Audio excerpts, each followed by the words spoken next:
Hi there guys, in this video I'm going to show you all the features available on the Realme P3. By the way, do check out our video on the tips and tricks section where I've talked about a few things which won't be covering in this video. Link for that video will be in the description. With that said, the most impressive thing about this phone is definitely its performance. This phone comes with the latest Snapdragon 6 Gen 4 processor with Adreno 810 GPU. This is the new 4nm octa-core processor and you can think of it as an entry-level mid-range processor. It offers great performance for normal usage and even for some light gaming. Next, this phone also has a pretty impressive display. It comes with a 6.67-inch Full HD Plus AMOLED display with a peak brightness of 2000 nits. This is one of the few phones with an AMOLED display in this price segment. Next, this phone also has pretty good cameras as well, a 50MP primary camera on the back and a 16MP selfie camera on the front. Next, this phone also has a massive battery. It comes with a 6000 mAh battery and also a 45W fast charger inside the box. For a normal user, this phone can easily last you for 2 days. For a heavy user, no matter how far you push it, it can easily last you an entire day. Now let's look at some interesting AI features. Now whenever you take a photo, you can just tap on edit and then click on AI editor. You get different options. First is enhance clarity. Once you agree to use this feature, it will enhance the photo's clarity. You can see the difference in some photos. Next we have AI Eraser. In this, once again we get different options. We can select Smart Lasso or you can just paint over or remove people. If you select Smart Lasso, you can circle objects or subject and the AI will remove it completely like it wasn't there in the photo. The results are actually quite good. In some cases you can tell the difference, but overall it does a pretty good job. Next we have the famous unblur feature, which as the name suggests, unblurs the photo and once again does a pretty good job. Next, we can even remove reflections directly on your phone. If you took a photo through the glass or there are some reflections in the photo, then you can remove all of them with just a single tap. Next, we can also use AI for writing. Once you are in a browser or a text-based application, you can pull the sidebar and you get to see the AI writer option. Once you tap on it, it'll ask your permission to scan the screen, click agree, then it'll scan the screen and give you options to write the text. You can ask it to write, check or rewrite the content and even choose the tone from formal, casual or be polite. Now here's a quick preview for a short summary of Oppo Find X8 and these are the results. You get options to regenerate, you can copy it, rewrite it or even change the tone. If you select rewrite, you get more options. Like you can continue writing, you can shorten it, you can elaborate it or just polish it. I chose elaborate and it'll just elaborate the short summary. Just play with this feature and see what you can do with it. Next we have Screen Translate. Once you have text on the screen, once again you can pull up the sidebar and choose Screen Translate to translate the current text on the screen. It actually works pretty well. Next we have AI Summary. Now this is a particular feature that I actually used a lot. Whenever you're browsing, just pull the sidebar and click on AI Summary. Now the AI will scan through the page and give you a quick summary. Now you can regenerate the summary, you can copy it, share it or directly save the summary to notes. Next we have Smart Speak. This is another feature that I actually use. Once again, whenever you're browsing, you're on a web page, you're too lazy to read it, you can just click on AI Speak and it'll just read out the entire web page. Now that's not the end. You can actually change the reader's voice from male to female. You can replay it, play or pause it. You can play backward or play forward and do all kinds of crazy stuff. So this is definitely another amazing feature that you might want to try. By the way, we do have read aloud feature on all Android phones, but that doesn't work everywhere every time. So this AI Speak is definitely a very good alternative for that. Next, we also have some new navigation gestures. But before that, we have the regular navigation bar with the back, home and recent buttons. From settings, you can set the long press action for the back button to open split screen mode, which can be pretty handy if you use the split screen mode a lot. Now back to the new gestures. Once you enable them, you can swipe from the bottom of the screen to go home, swipe and hold for recent tabs, and you can swipe from the left side or right side to go back a step. We can also trigger Google Assistant by swiping diagonally from the bottom left or bottom right corner. And you can quickly switch between the current application and the previous applications by swiping left or right on the bottom of the screen.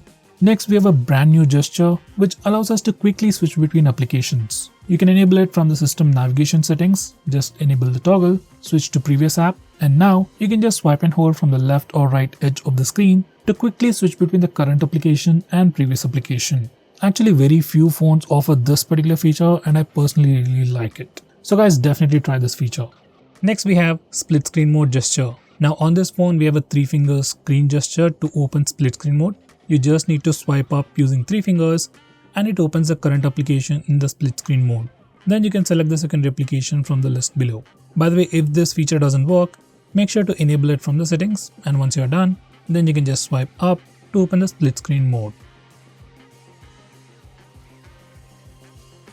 Next we have floating windows. Now this feature allows you to open applications in floating windows. To use this feature, you can go to the recent apps page, click on any one of the app icons, and then you have the option to open in a small pop-up window. Just click on it and the application will be opened in a floating window. You can double tap it to enlarge it. You can swipe the window towards the edge and it will hide inside the edge. You can just swipe from the edge to bring it out whenever you need it. Next we have assistive ball. Now once you enable this feature, you get an assistive ball on the screen, which is just a floating button kind of a thing, and you get to have two options. You have gesture options and you have tap menu. In tap menu, you can just tap on the ball to access different functions. In gesture options, you can double tap the ball or do a long tap on the ball to perform different actions. We can configure all that from settings. Next we have gaming assistant. Now once you enable this feature, you can access the gaming assistant while you're playing games, and from here you can check your system status like the FPS of the game, CPU and GPU usages, and you can also perform some quick actions as well.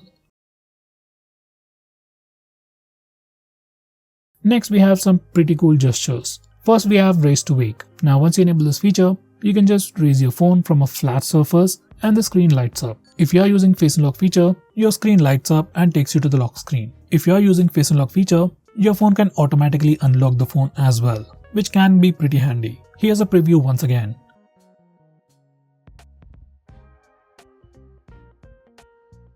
Next we have one-handed mode. Now once you have enabled this feature, you can just do a swipe down gesture on the bottom of the screen to pull down the screen to the bottom. Now the screen will minimize to a smaller window and you can access the complete screen at the lower half of the screen. If you want to exit, you can swipe up on the minimized window or just tap on an empty area at the top. This particular feature works only with the navigation gestures.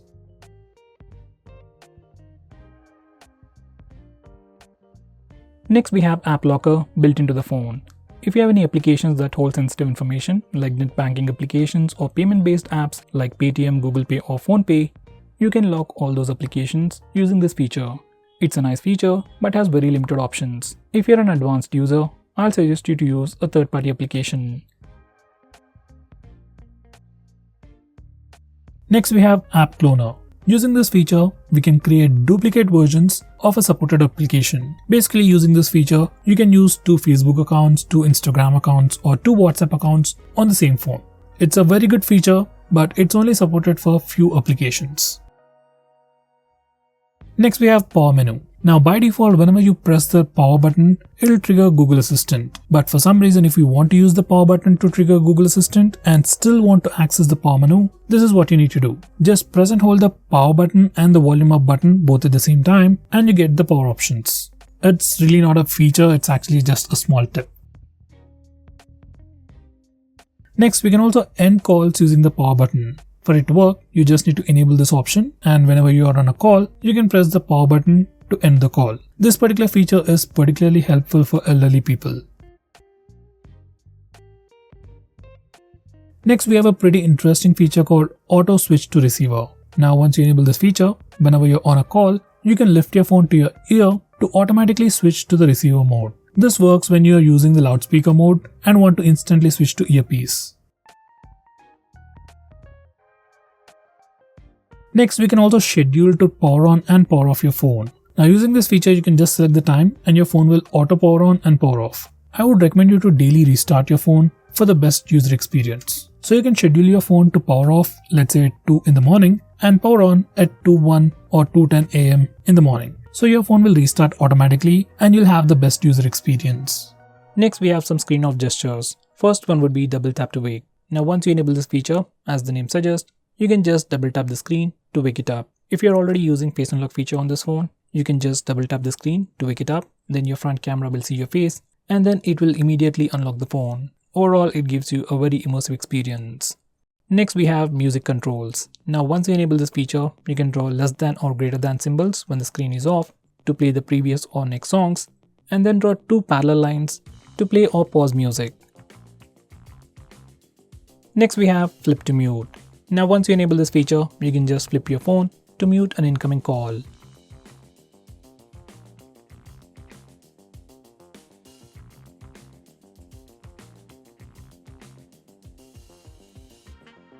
Next, we have some quick launch shortcuts for the fingerprint scanner. Once you enable this feature, in the lock screen, you can touch and hold the fingerprint scanner.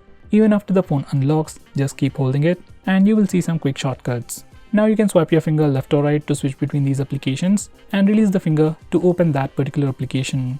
You can also swipe down to close the application. Now from these settings, you can save your quick shortcuts.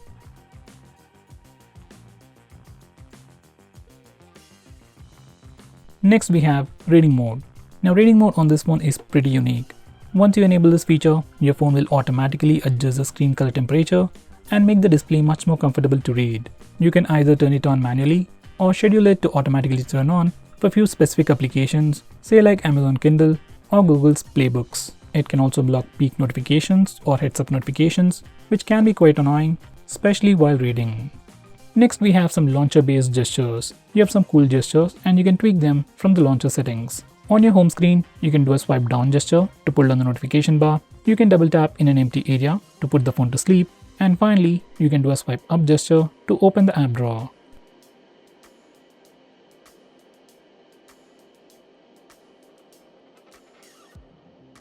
Next, we have some new dynamic tones. In notification settings, you can find them. These are the new sounds. We have new stuff like music box, electronics, and more. And we also have a new feature where consecutive notifications will be linked to form a single melody. Next, we also have an infrared sensor on this device, which you can use to control other devices just like with any regular infrared remote. I usually use it to control AC and my old Panasonic TV. Next, we have simple mode.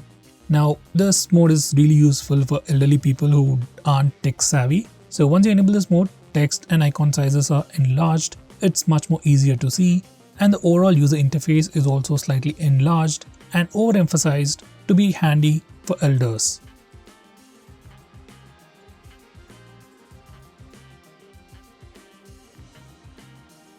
So guys, these are all the best features. If I missed out on anything important, do let me know by commenting below this video. If you're planning to buy this phone, use the link in the description. It always helps the channel. If you want us to make any specific video, tweet out to us with the hashtag #greedytech on Twitter and we will try to make it as soon as possible. I'm Nikhil from greedytech signing off. Have a nice day.